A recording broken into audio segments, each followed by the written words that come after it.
Thank you for tuning into another extremely exciting episode of the Keith Harris Show, Industry International. It's a big day today. Of course, we've got in the building on the line with us the wonderful singer, also actress. As a matter of fact, she's an actress. She directs, she writes, and all those wonderful things. Without any further ado, it's Samantha Candice on the line with us. How you doing today, Samantha? I'm doing great. How are you? Hey, I'm doing wonderful. Everything's great. It's some sunny. You know what I'm saying? It's sunny. It's a bit chilly. What's the weather like down there? You in Florida, right? Yeah, I'm in Florida right now. The weather's actually pretty good. A little breezy, but not too bad. Oh, okay. That's what's good. I know you in school, right, Samantha? You went to school today? No, thank God. Did you say no? Yeah, no, I'm not in school today. Oh, look at there. Now, what do you okay, look, you're doing, you've got different ventures going on. I mean, you've been in performing arts for quite some time now, just in the art of doing music, and now you're into the filmmaking situation. But just to start out, let's talk about, actually, well, I'm assuming you were singing first, right? Yes. Okay, where did that begin from you? Like, at what age did you start singing? When you walking around the house kind of singing to yourself and, then realize Yeah, it's kind of something like that. I mean, I always loved singing. I got it from my mom. She used to always sing to me. And then I started doing musicals in church and so on. And then when I turned about 15, I decided to take it more seriously. Yeah, because you started, you were writing songs at the age of 15, right? Yeah, I started writing my own music at 15. Holy cow. So, like, where did you get the inspiration from your songs at that age? I guess just growing up, just some of the things you might have been going through, or? It was kind of more like growing up, going through things, teenager stuff. I wrote about love, I wrote about life experiences, things I went through. So that's where all my inspiration came from while I was growing up and writing songs. I gotta ask. I mean, because there are people who write songs at that age, but how difficult is it to write a song at the age of 15? I ask that just to get kind of in depth for the people, but how difficult is it? Is it easy? It's an expressive art, but let me ask this question: at the age of 15, when do you know that you wrote a good song? Oh gosh, I figured out when I wrote a really good song. I wrote my inspiration, which was for my cousin Jessica. She was going through cancer at the time, and she's like an older sister to me. So that when I wrote that song and I cried while I wrote it, that's when I knew I wrote a really good song. That was that moment where it was like, wow, this song is good. Like I felt it in my heart. Right, absolutely. So regardless, it works out to be an emotional thing. I guess you're right though. When you know a song is good yourself and it's one that you feel in your heart and that you would sing, then it's quality to everybody else, because it's an expression of what we all go through. That's what music is, right? Yeah, exactly. Of course. Now, instruments, okay? Because you taught yourself how to play the guitar. How did you do that? Like, how do you teach yourself how to play the guitar? Well, I've been playing piano since about the first grade, so I kind of knew notes and stuff. I knew how to read sheet music and so on. And then one day I was like, I want to learn the guitar. So I sat down, got my brother's old guitar that he never used, and I just sat down, went on YouTube and such, and looked up chords, and I kind of figured it out by myself. Mm-hmm. It's really hard to explain. I just picked it up myself. And as I listen to you, okay, because at an early age, you started to do all of these things self-taught, okay? Now, somehow you must have had, just you in your life, you must have had some sort of aura to even, as I said before, want to attend to the performing arts, because, I mean, you're picking up instruments, you're teaching yourself how to play, you're singing, you're going on YouTube. And, I mean, at that age, you didn't have a manager, you didn't have a producer or anything like that, so you wanted to be in the entertainment industry or in the music field, obviously, right? Like, where did it all come from? It came from my parents, actually. My father was in a musical group when he was younger called First Step, and he would sing, and him and my mom would write music together. So I was kind of brought up in that, and listening to his music as I was growing up, and listening to music from the 90s and the 80s, and I loved that type of style. I loved music after that. So then it kind of came to me where I realized I want to perform. I want to entertain the world with what I can do. I want to show them. So that's where it really came from for me. Yeah, that's what I was going to say, because with everything that you were doing, I mean, there's the basics to people just doing things, and then there's the actual art of being a performer. And it seems like you intended to be a performer, So when now, okay, let's fast forward, all right? So now you're older, and now you realize that you want to take the art seriously. Now, let me ask you a question. Did you ever take a time out from doing music from, your early years to where you are now and kind of pick back up, or had you just continued the whole time? It's been one track road. I've just been going on this road this whole entire time. No stops, no pauses. It's just one after the other, just working. Because, if it's something that you love, you don't want to stop, Yeah. So that's definitely not something that I did. I didn't stop at all. No, that's right. You probably had mad songs written under the belt by now then. Oh, yes. Oh, wow. All right. Well, what about performances and things like that? Have you? Well, I'm assuming you have, but over the years, have you, been lucky enough to do any live performances and being on stage for the crowds? Yes, I have. I've done several talent shows here and there. I've done open mics at local restaurants, and I've even done karaoke performances in Universal Studios, Rising Star. I've been there a whole lot of times singing on stage, and I love it, that rush about going on stage and having people listen to you, and it's just like this thrilling thing. Yeah, and I got to ask this question. You're a professional at what you do. You mastered your craft, but I have to ask this question. It's easy for you to do now. You're a performer. You have the crowd under control. But when you first, this is at the beginning, not when you were a pro at it, but when you first started, when you first stepped on the stage, how did you feel? Were your hands sweaty? Were you wondering how was the people going to receive you? What was that like? It was scary at first, my first stage performance, I was 9 years old. Going on stage for the first time, I was thinking, oh my gosh, am I going to forget the words, or are they going to laugh at me? Am I just going to freeze up? So there was a fear there. But that moment when I stepped on that stage, I took a deep breath, and then people applauded because it was my turn. That made me feel so much better. It was like, I like this feeling up here. It's like this crazy power you have where you can just showcase what you have and have that moment to share with everybody. Look, this is what I can do. Do you like it? It was a great feeling. What was you doing at 9, girl? Was you karaoke or what? It was a play. It was a musical that I was in at church, and they gave me a small solo. It was nothing huge. It was a really small solo, but it was good enough for me. It was like I got to do what I wanted to do, and then after that, it was just like I want to do it again. I want to do it again. And you were ready. Have you always been solo, or have you been involved in any groups or duos or anything? I've always been solo. I do duos now and then, with my sister who also sings. She's more of a model, but she sings as well. But other than that, I've been alone by myself, doing my own thing, singing. Oh, okay. And nowadays, of course, you've got you've got some songs, you got some hits out on SoundCloud and different places like that. Which again, I have to say too, I must commend you because there are people who do music and there are people who do music. And when you look up Samantha Candice on most places or anywhere you can download some songs, you are there. I definitely have to say that. And the reason I point that out is because it really shows that you have been putting in your work. You're not just talking about it. Your feet, you have both feet planted firmly on the ground, and it's obvious that you've been putting your work in, because you can definitely look your name up. Listen, to all the listeners out there, you can look up Samantha Candice now and find her. So there's no excuse not to find her music. She's definitely doing it. What have you focused on putting together any albums yet, or is it mostly singles for you? Or I have been looking at putting together an album. for this year, I have tons of songs, and I've been pushing out so many singles.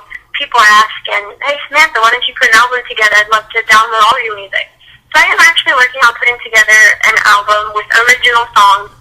So that's something I'm really looking forward to this year.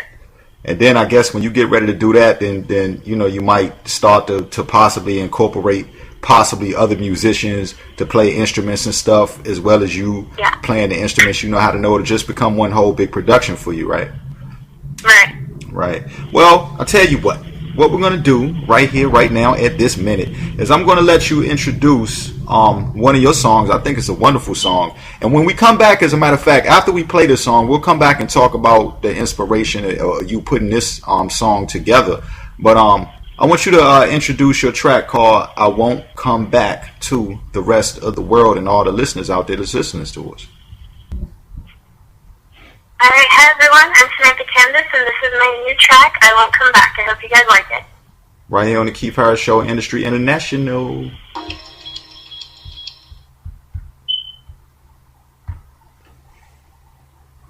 Everybody out there all across the world, all across the land, that was Samantha Candice with I Won't Come Back. Samantha. Hey. Girl. That was alright right there. That was a hit. And then look, and then I hear you rapping on the track too. I didn't know you rap. Yeah, I've dabbled in it a little bit here and there. I actually did a cover for Eminem's song "Love the Way You Lie," and I rapped his part of it. Believe it or not. And you know the crazy part is you was actually spitting too. Like, and don't get me wrong, I'm going back to the singing in just a second, but I was surprised when I heard that, because not only was you rapping, but you was clear, your words rhymed, and you was confident in what you was saying. You sound like you might eat up a few MCs out there. That's bananas. So now I got to ask you that question too. Were you rapping the whole time, or did you've been singing, or did that come later? It kind of came later on. I mean, like I always sang, and I rapped for myself when I heard a song that I liked. But then I started doing it in front of people, and people were like, "Well, hey, that sounds pretty good. You should try it out." So then I've been trying to incorporate like small little raps in my own music. So that's what I'm trying to do now. Oh wow, that's off the chain. You did. That's crazy. So all right. So talking about I Won't Come Back. You know, I'm assuming that the description is kind of in the title, but let everybody know a little bit about where that song came from for you. Alright, geez, where did the song like that ever come from a girl? Right.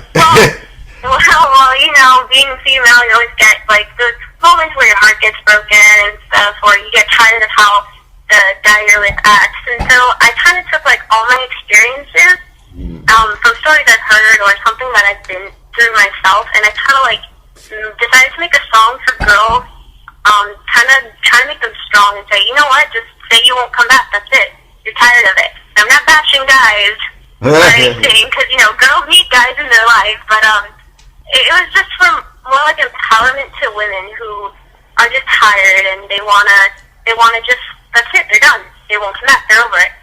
Hey, you know, that's pretty strong there. Like you say, you know, not to bash the guys, but you know, that's an inspiration to a lot of the females out there, and you know, I think and assume that that's obviously important in being a voice for so many. And you know, it's good because you did it in quality music too. You really made a good song. And let me ask you a question: the instruments in the background there, were you playing the piano or something, or how did that work out?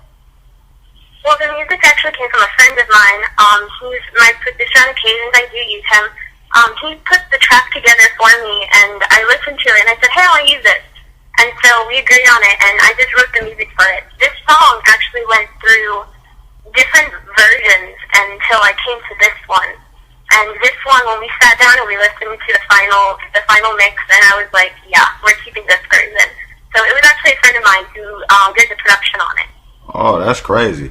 And you know what? I wish I had, and I should have. But I guess what I'll do is I'll take some more of your songs, and you know, keep them on rotation as well on the show, because it's, you know, from what I can tell, you're making hits out there, and that's amazing. Thank you. Now, okay, moving on, okay, because you're multi-talented. So now let's go on into the film world, you know, for you, because you didn't just stop the music. Now let me ask this question. I'll start the same way. How did you jump off into doing films? You know, did you want to be behind the scenes, or was it acting for you? What happened? Well, for me, it started off with being in front of the camera. I always wanted to be in front of the camera. I wanted to act, and being in hands with singing, you know, I wanted to entertain.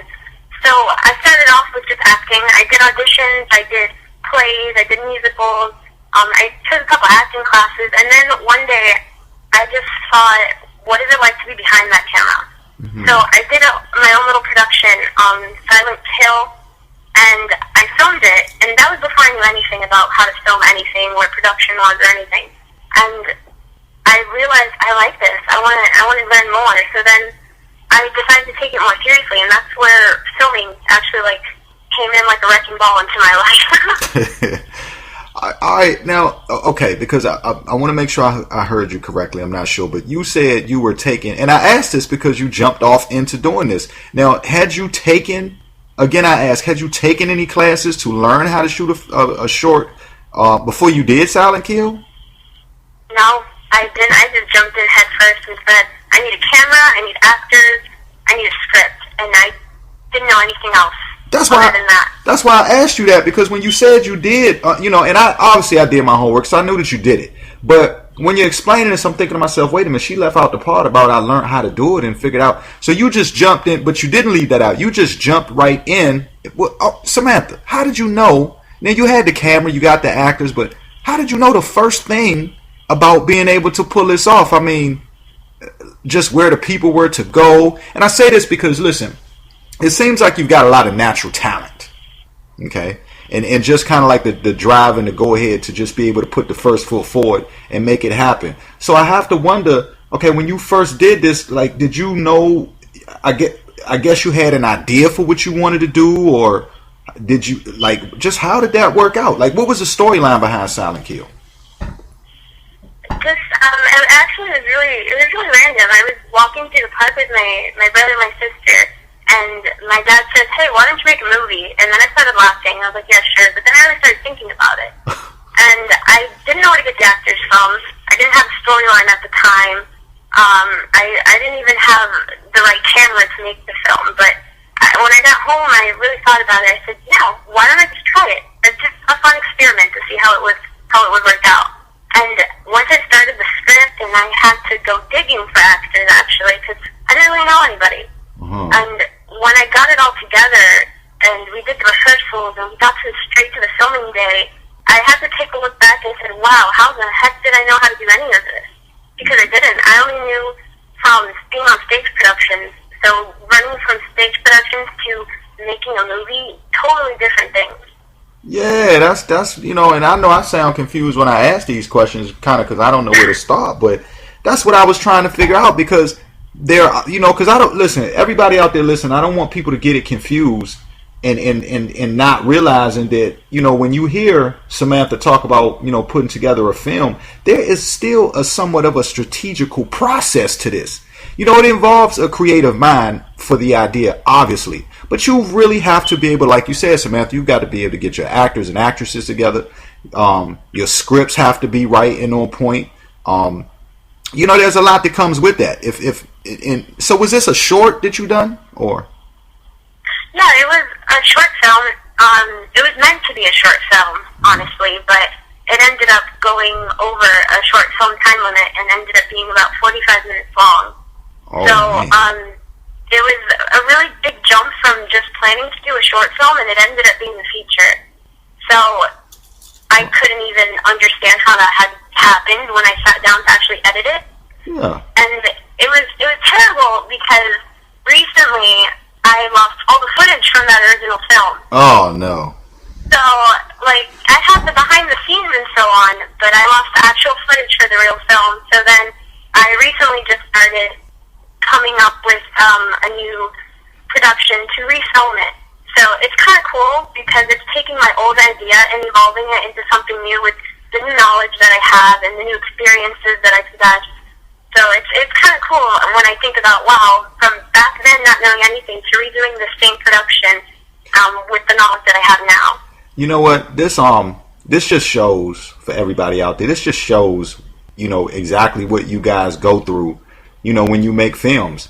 Because you're not the first person I hear say this. I hear people all the time say, that I talk to, and they say, I lost the footage. And I have to ask, how do people do that? And like I say, it's not a jab at you, because a lot of people do it. Most film makers do it, as a matter of fact. I always talk to people, and they're like, yeah, I lost the film. Now, I know you can lose. I know people can lose a song out of a playlist, but how do you lose a whole film? Is it just a normal thing where, hey, you kind of lose the file, on your computer, or how do people lose the whole film? Well, what had happened with my computer was I have so much software on it for editing and so what ended up happening was I transferred my files over to my computer, and my computer just shut down. And you know what? Okay, so right, the normal typical stuff. And don't get me wrong, because I do it too. I've lost so many different segments of interviews and things like that I've done. So, I know it can happen. And I just kind of asked that question out there, just for people out there listening, once again, that just to even break down some of the small things, the normal everyday things that can go wrong with being a filmmaker. Just so that people don't get it confused and think that, listen, when you decide to take up this career, that it's necessarily easy. It's not always the larger things that go wrong that can interrupt the production. Sometimes it's just the small, simple things that you do can make a difference also. But you're doing something amazing, because you're getting ready to put this back together again, as you say. Now, are you we're starting from the beginning. Are you coming back into it this time with pretty much the same ideas as last time, or you're going to kind of twist it around and change it up a little? It's pretty much has the same idea, but I changed absolutely everything. Everything is different. I've added characters. I have new locations. I've got a better storyline. So everything is kind of different, but yeah, there's still certain parts, certain elements from the original film that are the same. Okay, and you're actually you're going to be acting in Silent Kill also yourself, right? Yes, I am. Oh, now let me ask you something, because I know I know you can't give much of it away, but you're in the pre-stages of it. But are we allowed to kind of get an idea of the plot behind Silent Kill, or? Definitely, yeah. It's definitely a horror film. It's about these 15 young delinquents who keep getting into trouble one after the other, getting arrested, sent to juvie, and their parents are sick and tired of it. So they get sent. They have an option for 30 days in a juvenile detention center or a weekend boot camp aimed at rehabilitating the juveniles. So the parents send them off to the boot camp, and then these teenagers are left in the middle of the woods with this decision and with these options of who's going to survive. So it's kind of like a thriller. It's meant to be creepy. It's meant to scare people, and it's meant to make them think. It's actually about bullying. It's also an anti-bullying film. So that's pretty exciting. A horror film with a good message. Yeah, I could tell that. I noticed when you first originally said about kind of trying to get the kids on the right track. As a matter of fact, there would have to obviously be some sort of serious message behind it.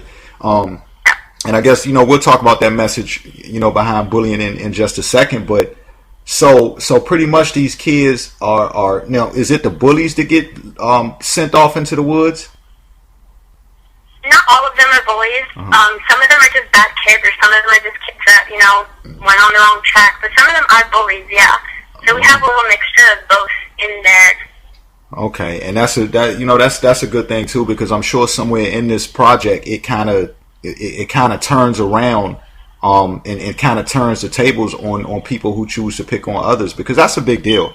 And I commend you for really getting the message out there, because over the last few years, in my eyes, and even longer, but definitely over the last few years, the situation with bullying has just gotten way out of hand, and it's a traumatic thing, and it's really serious. And I think that what you're doing is so great, because a lot of times the people that these kids that are getting bullied spend time around, I'm just going to come out and say it. I always used to wonder to myself, like in situations of school and different places like that, how do, the instructors and teachers and things like that miss out on what's going on enough to not be able to help or save the children more than they do. And, so I feel like, with you making a film like this is really important because it gives the youth chance to watch your film and still get a message out of it. Because sometimes you have to send a message in ways that people are going to listen. And I think that's important, And with this film, Silent Kill, let me ask you, what pretty much is the age range for those who can watch it? Really thinking about that. I mean, we're not really, it's a horror film more for the fear, for suspense. There's really nothing over the top in it like a normal horror film would have. I mean, I would probably rate it about PG-13. It's really nothing extreme. It's more of the fear and that thrill, that suspense that you get when you sit down to watch a scary movie. But it's nothing really over the top. It's more for the message than it is for the gore or anything. Okay, yeah, and that's really why I asked that question, because I wanted the listeners out there and people in the future who need to go check this film out to know that it will be a good film to take your kids to, or the kids, if you're people out there listening in the proper age range, that you can go see this film and really catch a good message from it, as well as seeing some great scenes, as well as seeing the scariness behind it. In the wonderful work that Samantha does, but go get that message and hopefully be able to walk outside of the theater feeling a little bit better, regardless as to what side of the boat you're on. If you're on the side of being bullied, try to walk out of there with a little more confidence and knowing how to handle things. If you're on the bullying side, and I'm pretty sure there's some people out there who think they're bullies that are listening to the show, which I'm strictly anti-bully myself. I don't even like bullies, but so for those that are on the bullying side of things as well, hopefully y'all will go be able to watch the film too and catch a good message and realize that what you're doing is wrong, and walk out and change your mind about things, and hopefully you go in there and get scared, and realize that that things turn around in real life as well. What was it like? You direct and you write as well. Which one is your more favorite one to do between directing, writing, and acting? I would have to say directing would be my favorite thing out of those three. It's just something about having this idea or hearing someone's idea and wanting to put it into action, being the one behind the wheel, coming up with the plans, assisting in the plans, and then when you actually get those actors in the room and watching them perform, and then you see exactly where it is that it needs to be corrected or it needs to be changed or it needs to be over-dramatized, and being able to speak to that actor and have that connection with them and being able to explain to them exactly what it is you need. Mm-hmm. I feel like it's very artsy, believe it or not. Hey, I believe it. I know it must be. Now, how do you go about, do you cast? Do you normally do the casting for your films? I do the casting. Actually, I just wrapped up my casting for Silent Kill on Saturday. How do you know? You know what? Look, I'm gonna ask you a question. I don't know if you have a biased answer or not. For those, so those people who might be listening, but like, how do you know? I mean, I guess it's about who can play the role, because look, there's a lot of great talent out there. But how do you know? How does someone grab you to know that they're fit for that role? For me personally, when I have an actor and actress come into the room, I do the standard procedure. Okay, name, age, and who you're reading for. They go ahead and do that. And when I ask them to go ahead and begin the monologue or the scene, I like to watch their eyes. For me, it's the eyes. I mean, they may say back some word awkwardly, or they may physically act awkwardly as they're saying it, but if they can deliver the role within their eyes, within their features, then that's what grabs me. Because to me, a role isn't completed without that facial expression or those eyes, because everything else can be fixed, honestly, to me. Oh, okay. So, well, yeah, because then you also, that's a good point. And it's the first time I've heard it put that way through all my conversations. But because the eyes are the focal point. Exactly. And most people probably don't think about that necessarily when it comes to a role, because again, so it's not necessarily always so much about if they're throwing their hands in the air, you know what I'm saying, while they're doing the scene, or overreacting and things like that. Like somebody can take a scene and might have a little more stillness to them, but it's that intensity in their face that you might be looking for. Yeah. Okay. And I assume you, as an actress, also, Samantha, you display some of those similar qualities. Do you use the eyes when you're doing your scenes? I do, especially when it comes to a serious role or a horror film or a drama. It's really the face that's what sells the situation. So to me, I like to focus on facial expressions or eye contact, because that's what's going to sell your film or your movie. Yeah. Now, and we're going to switch on in just a second. I'm going to go on to, because this is not your first this is not your first film as well, so I'm gonna skip on to the next. I'm gonna go to the previous one in just a second. But what role are you playing in Silent Kill, if you're allowed to tell us? I will be playing the role of Jessica. She's also a juvenile delinquent. Uh-oh. See, you wanted some action in there too. You didn't even want to be one of the discipliners. No, I'm gonna be in the action. So I will be with the actors being a juvenile delinquent. So it'll be fun for people to actually see me play a role like that. Oh, wow. Are you going to, well, maybe I shouldn't ask you this because people need to go see it. I was wondering if you're going to make it through or not. Did you, let me ask you this. Do you learn your lesson? I did. All right. Now, okay. For rewinding for a second, let's talk about Rio Grande. Okay, because we've been talking about Silent Kill. Now, I'm assuming people might think that Silent Kill is your first project, but it's not. You also did Rio Grande. I did, yes. Now, give me a little bit about, and you direct and you wrote that as well. Okay. Yeah. And you know, just give me a little bit about Rio Grande. What that was about. Well, Rio Grande was a film about these 9 people who just went out late at night to just do their laundry, and then they get locked inside this laundromat, and then strange things start happening. Hey. And then they have to try and survive the night. In the laundromat? Yes. Where most people would think that there's not that much going on in the laundromat. Exactly. What in the world, girl? Like, what? Okay, so before I ask you this now, all right, because I want to, is there any way that people can go check out Rio Grande? Well, Rio Grande is currently being color graded, and the audio is right now being sweetened up. So as soon as that is all done, we'll be working on a trailer that we're going to post on YouTube so everyone can see it. And we will also be selling copies of the film, so anyone can really check it out. I mean, we have our fan page open up, so it's a really exciting project. We finished it, getting ready for it to be put together. We're going to be doing a premiere.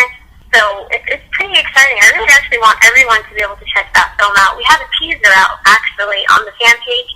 So if they wanted to see a little taste about what Rio Grande really is, we have the teaser up on the Rio Grande fan page on Facebook. Well, go let everybody know where to go check that teaser out before I ask another question. Because when I really want people to be able to go look at it and check the teaser out as well. So yeah, tell them that first. So what everyone can do is go on Facebook.com and look up Rio Grande/short film, and our fan page will pop up, and then on that fan page you'll be able to see the teaser for Rio Grande. So we actually have Carmen Tosa, who is an actress in the film, in the teaser.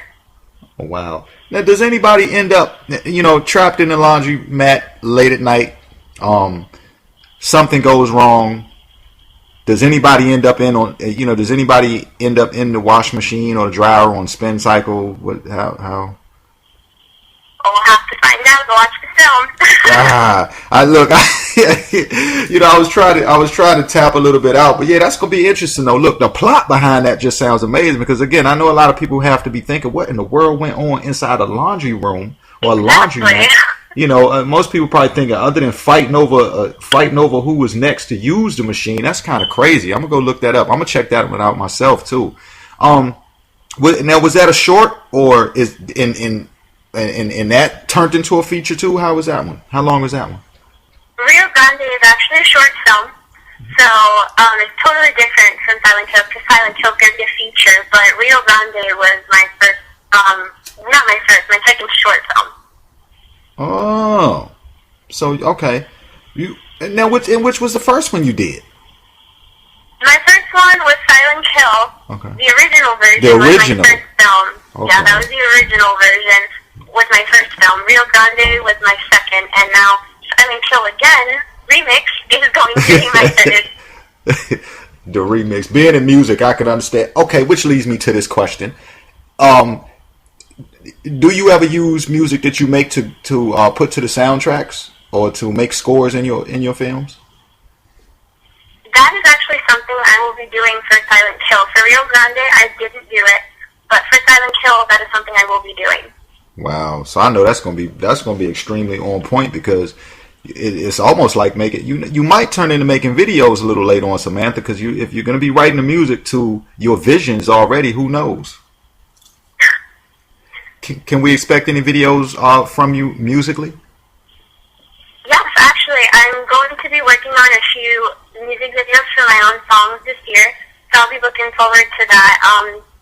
I will be actually, I believe, doing a music video for, I will come back. I think that'll be the first music video I'll be pushing out.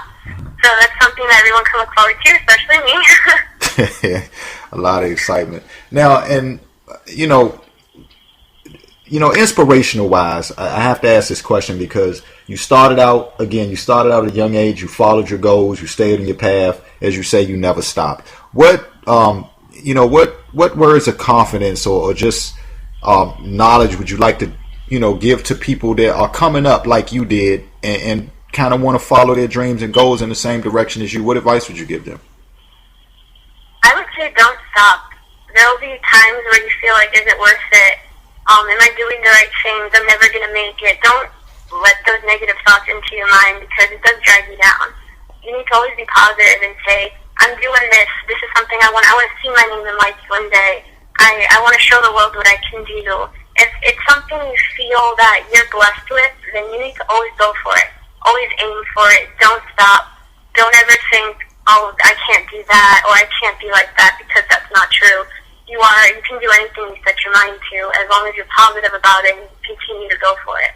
So I'd say don't stop. You want to be a singer? Be a singer. Sing everywhere you go. Take your guitar, your piano, and sing. If you want to be an actress, just act. Do anything it takes.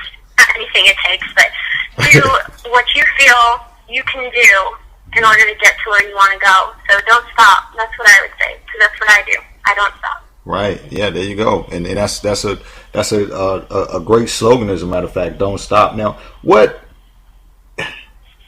if you could write yourself, or you can actually? So I won't say if. When. So I'll say when and if you decide to write yourself into the role that you've always wanted to play. They could be the bad girl, the good girl, the whatever kind. Gangster girl, singing girl. What role would you write yourself into for your favorite part? Oh boy, let's see. I believe it or not, I actually like to play someone who's crazy. I find it very challenging to play somebody who's a little off their rocker. You mean psychotic off their rocker, or? Yes, like psychotic. I enjoy those roles because it's not a role you get to play every day, you know? Oh. You don't go to an audition all the time for a psychotic person or a crazy person. So I would write myself into a role like that. And because it's very different. And you're definitely, because with a role like that, you're definitely going to have good eye contact.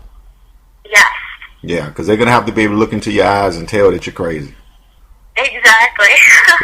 Yeah, that would be off the chain. Well, you know what? I hope you do that in the future, because you know what? The storylines that you come up for your films, they just seem amazing. And you got some great titles behind them too. So I can only imagine what will happen when you jump off into playing that. That's going to be off the chain.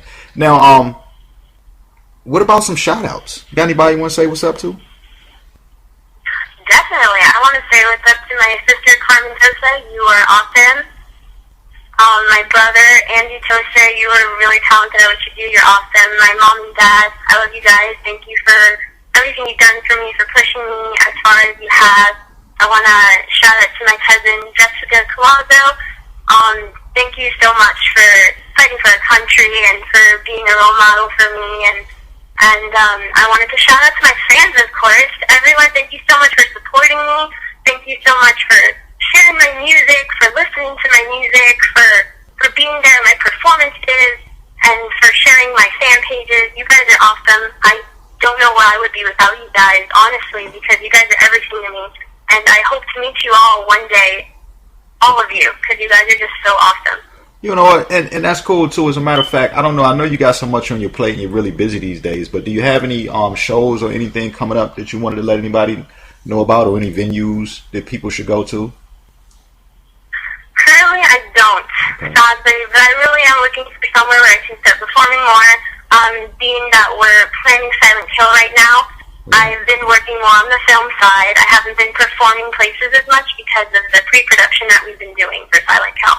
Yeah, you know what, and that's true. I can see where you're coming from with that too, because being in front and behind that camera is a big deal, and it takes a lot of devotion of your time. And you're going to school, and you got to be on top of your game there.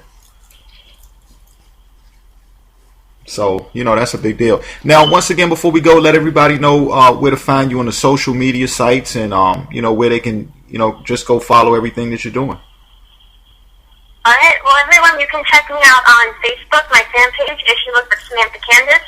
You can also go on YouTube, check out any short films that I've done, my covers, and my own music on YouTube at Samantha Candice. Or you can also Google me, Samantha Candice, and you'll find all my stuff there as well.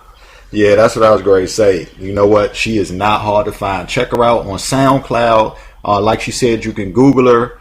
She's always busy. Listen, Samantha, you're doing big things. I wish you much more success. You've been so successful thus far, and you've got a positive head on your shoulders. And I also like the way that the films that you're doing are also giving a good message as well. So kudos on that. And look, we always support you. You're welcome back on the show anytime you like. And yeah, we behind you 100%. So keep doing your thing, Samantha. And we like that song too. We're going to keep that in rotation. So everybody out there be listening to that. Make sure you go support her music also as well. She's doing big things. All right, everybody, you listening to the Keith Harris Show, Industry International, with our wonderful special guest today, Samantha Candice. Everybody out there all over the world, make sure you go check her out. Samantha, we'll be talking to you soon. All right. Bye-bye. Bye-bye. Everybody out there, that was the wonderful, multi-talented Samantha Candice. All right. You know what? And like I say, but even much more so, she proves is that she is sincerely talented and has been talented since a young age with a lot that she does. So make sure you go find her and go support her. I'm sure you'll be hearing a lot more from her in the future as well. So go check it out. All right. Make sure you go look up Rio Grande. Go check that out and everything like that. All right. We're going to get back into some music. Once again, we thank Samantha Candice and her whole team for joining us on the show today. You are listening to the Keith Harris Show, Industry International, right here on Hotline Radio, the hottest station on the net, period, anywhere and everywhere. I'm Keith Harris. We'll be right back.